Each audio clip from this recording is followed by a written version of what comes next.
पहले क्या बनता है, स्पर्मेटिड बनता है, ठीक है।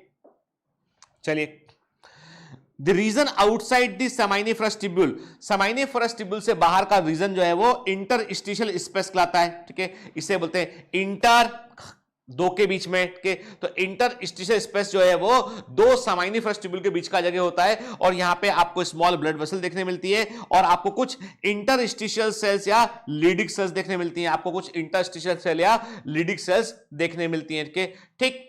और ये लीडिक सेल क्या काम करती हैं, ये लीडिक सेल्स जो है वो बनाती हैं टेस्टिकुलर हार्मोन, बनाती हैं एंड्रोजन, और सबसे मेन एंड्रोजन क्या होता है, वो होता है टेस्टोस्टेरोन, ठीक है, टेस्टोस्टेरोन बनता है यहां पे, ठीक है।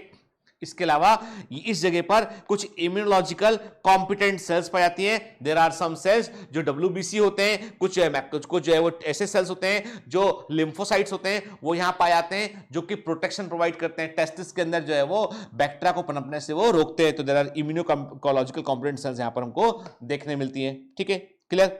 देखिए, अब आप टेस्टिस का एक जो है इमेज देख रहे हैं आप, तो आप देख रहे हैं इसमें कि आपको दिखाई पड़ रहा है ये सेमाइनिफरस ट्यूब्यूल दिखाई दे रहे हैं आपको, ठीक है। फिर आप देख रहे हैं कि आपको इंटरस्टिशियल टिश्यू दिखाई पड़ रहा है, इस पे दिखाई दे रहा है, और ये आपको लीडिक सेल्स दिखाई पड़ रहे हैं, ठीक है। तो मतलब लीडिक सेल्स सेमाइनिफरस ट्यूब्यूल के अंदर नहीं होती हैं, लीडिक sales between the seminiferous tubule होती है। एग्जाम में आया हुआ क्वेश्चन है, ठीक है।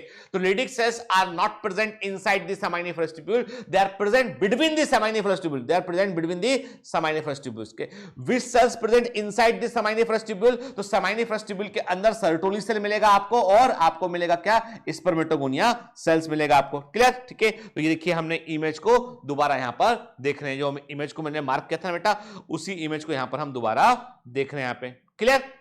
चलिए, है ना, ठीक। तो देखिए आप, लीडिक सेल्स क्या प्रोड्यूस करती है, लीडिक सेल जो होती है वो टेस्टोस्टेरोन को प्रोड्यूस करती है, और testosterone is the male hormone, और ये वो हार्मोन है जो सेकेंडरी सेक्सुअल कैरेक्टरिस्टिक के लिए रिस्पॉन्सिबल हार्मोन होता है, ठीक है। आप में से कुछ बच्चों ने पूछा कि सर प्यूबर्टी को थोड़ा दोबारा बता दीजिए। अरे भाई, मैं प्यूबर्टी के बारे में मैंने बताया बेटा कि puberty is the change, gradual change into the adult phase के, यानी अब बच्चे से जो है एक एडोलेसेंट अवस्था आती है, जिसके बारे में हम आगे भी बात करेंगे ह्यूमन हेल्थ एंड डिजीज में। तो एडोलेसेंट अवस्था में क्या होता है, there are lots of changes, secondary sexual characteristic develop होते हैं जब तक कि व्यक्ति एडल्ट ना हो जाए, ठीक है। तो वो जो अवस्था होती है जहां पर आप एडोलेसेंट को अचीव करते हैं और स्पर्म का प्रोडक्शन जो है वो शुरू होता है, और मीनार्की होता है, मेंस्ट्रुअल साइकिल शुरू होता है, वो हम कहते हैं, उसे हम प्यूबर्टी कहते हैं, ठीक है। तो puberty is A phase in the life जहां पर कि व्यक्ति सेक्सुअल मैच्योरिटी को अटेन करने की ओर आगे बढ़ जाता है ना, सेक्सुअल मैच्योरिटी को वो अटेन करता है, ठीक है, क्लियर।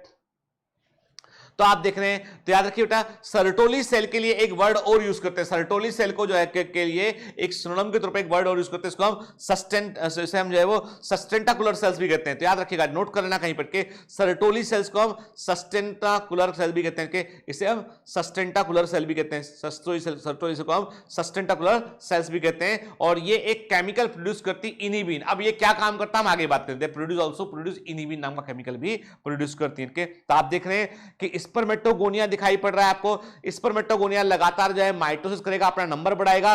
स्पर्मेटोगोनिया में से कुछ स्पर्मेटोगोनिया ऐसे होंगे जो स्पर्म बनाने में जो के लिए मियोसिस में भाग लेंगे, उन्हें हम प्राइमरी स्पर्मेटोसाइट बोलेंगे। तो एक्चुअली प्राइमरी स्पर्मेटोसाइट वो स्पर्मेटोगोनिया है जो कि मियोसिस में भाग ले रहे हैं।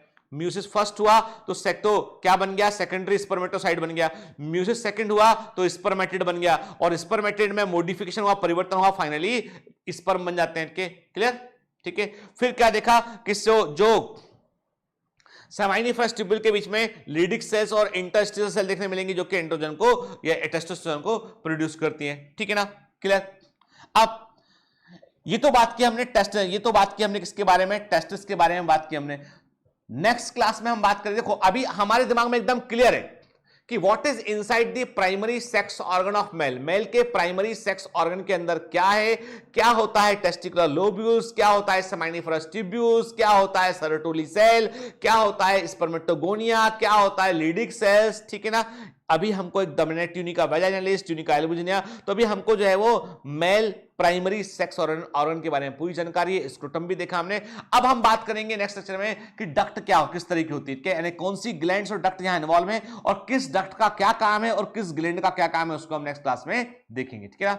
तो बेटा पढ़ते रहिए, मेहनत करते रहिए, और please don't forget to solve DPS जरूर लगाइए बेटा, क्वेश्चन लगाइए। देखो यदि जो बच्चे सब्सक्राइब नहीं किए हैं, नहीं सब्सक्राइबर हैं, तो आपको बेटा आपकी एमसीक्यू बुक से क्वेश्चन ढूंढो और उसको लगाओ, क्योंकि देखिए मोर और लेस के although we are using so many books and we are selecting the important question जो है वो प्रोवाइड कर रहे हैं, लेकिन तब भी मैं बोलूंगा ऐसा नहीं है कि आपने दी सब्सक्रिप्शन नहीं लिया है तो काम नहीं बनेगा, तब भी आप एमसीक्यू बुक को बेटा सॉल्व कर सकते हैं, आपके सॉल्व कीजिए उसको आपके।